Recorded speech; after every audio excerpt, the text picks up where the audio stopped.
The mail-order bride everyone called too old was sent west in secret. The exiled duke turned cowboy took one look and said, "That's my wife. I'm about to tell you how an unwanted, old maid and a runaway duke collide on a Montana ranch. When the world decides you're finished, would they still dare to claim each other anyway?" Stay with me and subscribe for more historical love stories. Clara Wynne had perfected the art of being present and invisible at the same time. She stood against the wallpaper in her younger sister's Boston parlor, holding a cooling teacup, listening to the laughter that no longer had space for her. Girls in pastel gowns fluttered around the room, smelling of violet and smugness. The conversation flowed over her as if she were a table or an empty chair. "Did you hear about Clara Wynne?" a blonde girl said far too loudly. "Still unmarried at 32. It's practically tragic." "Tragic?" another replied. "I heard she went and buried herself with that dreadful grandmother for years. If you disappear during your season, you cannot expect to come back and find men waiting." They didn't bother to lower their voices. Why would they? In their minds, Clara's story was over. 7 years of tending her grandmother through strokes, infections, and endless complaints had worn grooves into her bones. She had returned to society with steadier hands and a straighter back and a face they declared too tired. Her sister, Rose Keller, swept into the room in a rustle of silk. Rose had married at 19, now 23, with 2 bright little children and another on the way. She glowed with the security Clara had once assumed she'd have too. "Clara," Rose called. That particular singing voice she used when something unpleasant was already decided. "Come with me.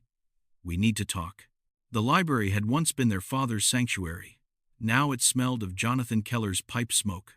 Rose closed the door carefully and arranged herself in a chair like a queen pronouncing sentence. "Jonathan and I have been discussing your situation," she began. Clara almost smiled. "Your situation meant you are a problem. I know I cannot stay forever," Clara said lightly. "Once the baby is born, there won't be room. I can look for a post as a governess or companion." "I've already found you something," Rose interrupted, her smile brightening. "Something better." She pulled a newspaper from a side table and smoothed it. Clara saw the bold print at the top. "Wives wanted. Honest men seek decent women for marriage in the Western Territories." "You didn't," Clara whispered. "I did," Rose said, as if she were saying, "I baked you a pie. Jonathan brought it home. It's perfect. Men out west aren't so particular. They need women who can work. I wrote to one of them, a rancher in the Wyoming Territory. Mr. Adrian Hale. I told him you're 28. I'm 32, Clara said. Rose waved a hand. You were 28 when you started looking after grandmother. You've just stayed that way a little longer. I described you honestly, otherwise. Sensible, hardworking, trained in nursing, decent, at household accounts. He wrote back. He wants you. He wants a stranger, Clara said. You had no right to offer him me. Rose's gentleness cracked. No right. You live in my house, wear my altered dresses, eat Jonathan's food. Do you expect us to keep you forever? Boston will not suddenly decide you're charming and 20 again. This is a chance at a husband, a home, a life of your own. The train leaves in 3 days. Jonathan has bought your ticket, Clara swallowed. And if I refuse? Rose's eyes hardened. Then you can find a position on your own. As a governess? Perhaps. Or in one of the homes for indigent gentlewomen. I cannot keep explaining your presence to our friends. For a moment, Clara saw it clearly. Herself in 10 years, sleeping in a narrow bed off some stranger's nursery, raising other people's children, never belonging anywhere. Her heart hurt with humiliation and fear. I see, she said quietly. I've packed your trunk, Rose said with visible relief. We've put aside $40. It will help until your husband can support you. You'll be fine, Clara. You're very capable. Like a capable piece of furniture being sent to storage, Clara thought. 3 days later, at the Boston station, Jonathan handed her an envelope with the money and ticket. Rose hugged her quickly. Right when you arrive, she said. I'm sure you'll be very happy there. The train whistle shrieked. Clara stepped onto the carriage as if walking off the edge of the world. 5 days of rattling tracks and changing skies followed. Families chattered about land, opportunity, fresh starts. Clara sat alone, reading a battered copy of Jane Eyre she'd smuggled from her parents' shelves. Plain governess, unwanted woman, unexpected love. Jane's happy ending felt like someone else's miracle. Don't be ridiculous, she told herself. You're not going for love, you're going for survival. On the 6th day, the train hissed into Redstone, Wyoming territory. The town was little more than a main street, a handful of buildings, an endless sky. A wiry man with weathered skin and kind eyes touched his hat. Miss Wynne? I'm Gus Miller, foreman over at Sky Ridge Ranch. Mr. Hale sent me to fetch you. Mr. Hale couldn't come himself? She asked, before she could stop herself. Gus's mouth twitched. He's out riding fence. Busy time of year. He said to tell you, and I quote, I'll make it up to her. Before she could answer, a sharp, polished voice cut through the dust. Is that her? That's the woman he sent for? A rider approached. Young, golden-haired, perfect. Her riding habit was the kind that never saw real work. She reined in, looking Clara over like a flawed dress she'd never buy. I'm Lila Drake, she announced. My father owns the bank here. She smiled without warmth. Adrian Hale and I have an understanding. Whatever letters he wrote you, it was pity. A man like Adrian does not truly want a woman your age. Clara's cheeks burned. At least say it behind a fan, she thought hysterically. Then perhaps Mr. Hale should tell me that himself, she managed. A few men nearby snorted appreciatively. Lila's eyes narrowed. By all means, she said. Enjoy your visit. She wheeled her horse and galloped off in a spray of dust and perfume. Gus snorted. Don't mind her, ma'am. She's been throwing herself at the boss since he set foot here. He never gave her more'n politeness. Come on. Let's get you home. Home. The word hurt more than comforted. Sky Ridge Ranch sat in a sprawling valley ringed by mountains, the grassland like a green gold sea. The 2-story house of logs and stone had a wide porch and smoke rising from its chimney. Inside, the house shocked Clara a second time. The furniture was solid and elegant. Oil paintings hung in proper frames. A wall of books, not for decoration, but worn with use, lined the main room. Mr. Hale has unusual taste for a rancher, she murmured, fingers brushing the Iliad and Shakespeare. That's one way to put it, said a plump woman emerging from the kitchen, wiping her hands on an apron. I'm Hattie Boone, cook, housekeeper, and unofficial mother hen. Come here, dear. She hugged Clara with a warmth that made her throat tighten. We'll get you settled, Hattie said briskly. The boss'll be in by supper. You can decide what you think of him with a full stomach. It always helps. In the small bedroom upstairs, Clara washed the train from her face and changed into her best dress. Dark green, a few years out of fashion but well made. In the mirror, she saw the fine lines around her eyes, the streak of silver near her temple, the strength in her jaw.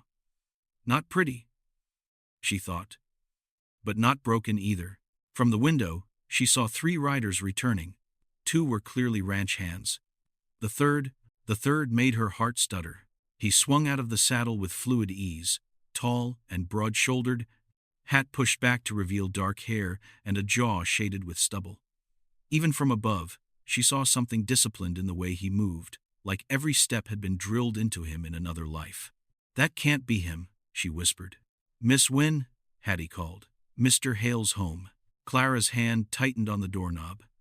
She drew a breath and went downstairs. In the main room, Gus stood with his hat in his hands. The tall man beside him turned at the sound of her steps.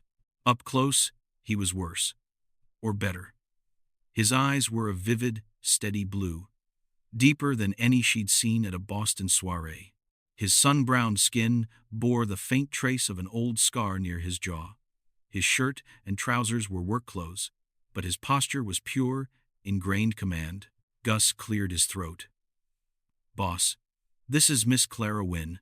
The man removed his hat and crossed the room in 3 long strides. He took Clara's hand in his calloused one and bowed over it, not clumsily, not as a joke, but with perfect, practiced grace. "Miss Wynne," he said. A clipped, unmistakably upper-class English accent threaded through the words. "Welcome to Sky Ridge." "Mr. Hale," she answered, dazed. He smiled slightly. It changed his whole face, softening some inner austerity. "Here, I am Adrian Hale," he said. "To most." His eyes held hers. "Elsewhere, I was Adrian James Montclair, Duke of Evermere." Clara's knees forgot how to behave. "You were a duke?" she blurted. "I was," he said, the word gentle and absolute. "I am not anymore. That is a very long and very dreary story that I will spare you until you've had supper." Hattie snorted. "It's a hand-wringing drama, is what it is. Sit down. Both of you. Food first, tragedies later." Over stew and warm bread, under lamplight that made his features less overwhelming, Adrian told the story. A powerful father, obsessed with duty and scandal. A younger brother lured into gambling and ruin by a married woman hungry for a title. A plan. Adrian would marry her, absorb the scandal, save the family name. "I refused," he said simply. "I told my father I would not marry a woman who'd tried to trap my brother and then turned her sights on me. He said I would either do my duty or be cut off." He shrugged, but Clara saw the old hurt in the movement. "So I was cut off. My mother was American. Her family left me a small inheritance. I took it, walked away from Evermere, and came west. And became a rancher," Clara said. "And became a man who answers to broken fences rather than ballrooms," he said wryly. "I prefer it. Most days. But there is only so long a man can talk to cattle and Hattie before he realizes he's lonely." He met her eyes. "Hence the advertisement." "And Lilla Drake?" Clara asked quietly. Adrian sighed. "I made the mistake, early on, of being honest about where I came from. The Drakes decided that owning a duke was the next step in their ascent. Silas lent me money for the ranch when I arrived. I was new. I didn't read the fine print carefully enough. He has been trying to leverage that debt into a marriage with Lila ever since." Clara thought of the blonde woman at the station, her easy cruelty. She said, "You and she have an understanding, only in her imagination." Adrian said dryly, "I never courted her. I never promised her anything. I did my best to remain civil, because her father holds my debt." He hesitated. "Your sister's letter made you sound pitiable. Too old, too plain, a burden no one wanted." I read those words and saw something else. A woman who stayed for 7 years in a sick room because it was the right thing to do. A woman who managed a household, books, medicines, tempers. A woman not afraid of hard work and disappointment. His gaze held hers. "That is what I wanted." Heat climbed Clara's throat. "She sent my photograph," she said softly.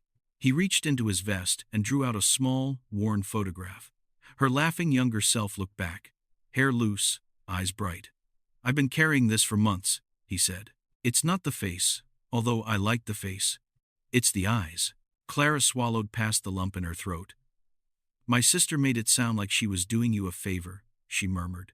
"Giving you damaged goods at a discount." "Then your sister is an idiot," Hattie said cheerfully from the stove. Adrian's mouth quirked. "You are not damaged goods, Miss Wynne," he said. "You are seasoned. And from what I've seen of Wyoming, seasoned women are the only ones who survive it." Later, on the porch, they looked out at the mountains under a sky blazing with stars. "In Boston, I was furniture," Clara said. "Nobody saw me unless I was in the way.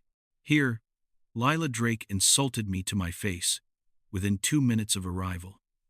She glanced at him. I almost prefer it. He huffed a soft laugh. Give me a month, he said quietly. Stay as my guest. See the ranch? See me at my worst, when the pump breaks and the cattle get out. At the end of that month, if you want to leave, I will buy you a ticket and find you a decent position back east. No hard feelings. If you stay, he drew a breath. I would like to marry you, not as a favor to either of us. As a partnership. A month. To decide whether to gamble the rest of her life on an exiled duke-turned-cowboy who looked at her as if she mattered. Very well, Clara said. 1 month. Lord help me, Hattie muttered behind them. I'm going to have to bake more bread. They didn't get the full month. 2 mornings later, Gus burst into the kitchen, hat in hand, eyes grim. Boss, Drakes are riding up with half the town behind 'em. Silas Drake rode at the head of the small procession, thick in the middle, sharp in the eyes. Lila rode beside him, gleaming like polished brass. Adrian stepped onto the porch, Clara at his shoulder. Mr. Drake, he said evenly. Hail, Silas returned. Or, should I say Evermere? Don't worry, I won't tell your English friends you're playing cowboy out here. This is my home, Adrian said. What do you want? Silas smiled. It did not reach his eyes. Your attention. And your answer. He pulled folded papers from his breast pocket. Your loan, $15,000. I am calling it in, full amount due in 30 days. The loan isn't due for 6 months, Adrian said sharply. There's a clause, Silas said. Allows me to demand repayment if I'm concerned about your solvency. A man who sends for a mail-order bride while owing that kind of money raises concerns.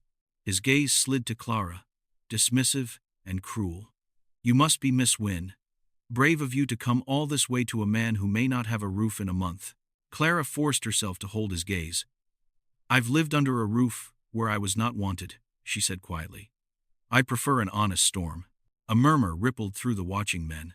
Silas's mouth tightened. You have 2 choices, Hale, he said, ignoring her. Find $15,000 in 30 days, or accept my original offer.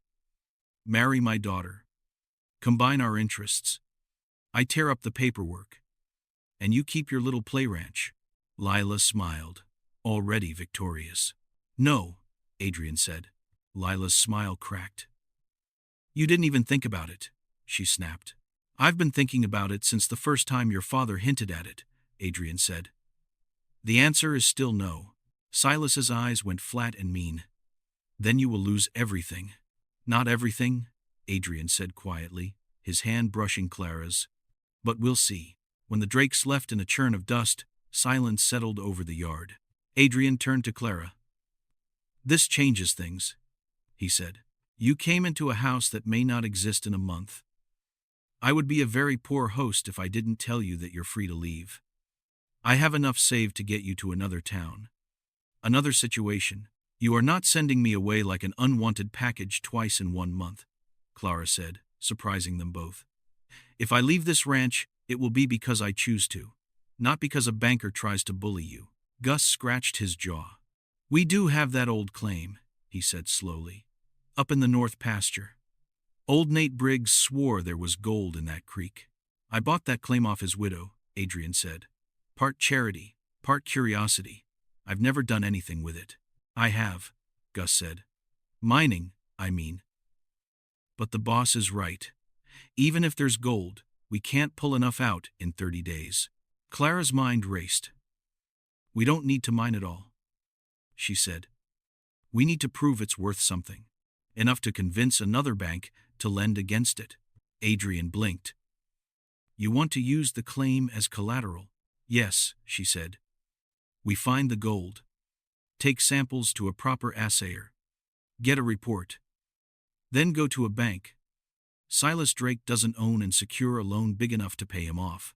Ezra Pike in Cheyenne, Gus said slowly. Best assayer in the territory.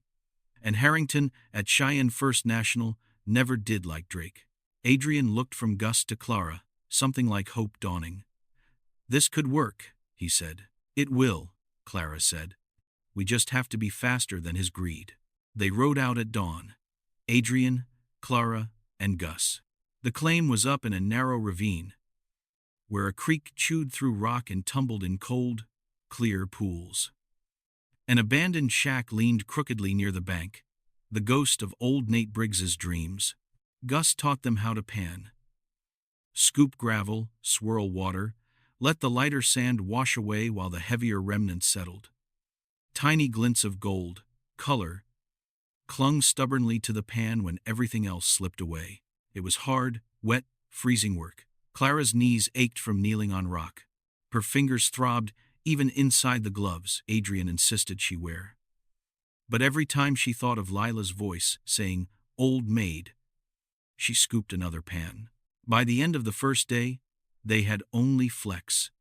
By the end of the second, a few more. They scrambled to where the creek took a sharp turn around a rock face. Gus knelt, pan gleaming with not just dust, but small, bright pieces of gold. "Right here," he said, voice shaking.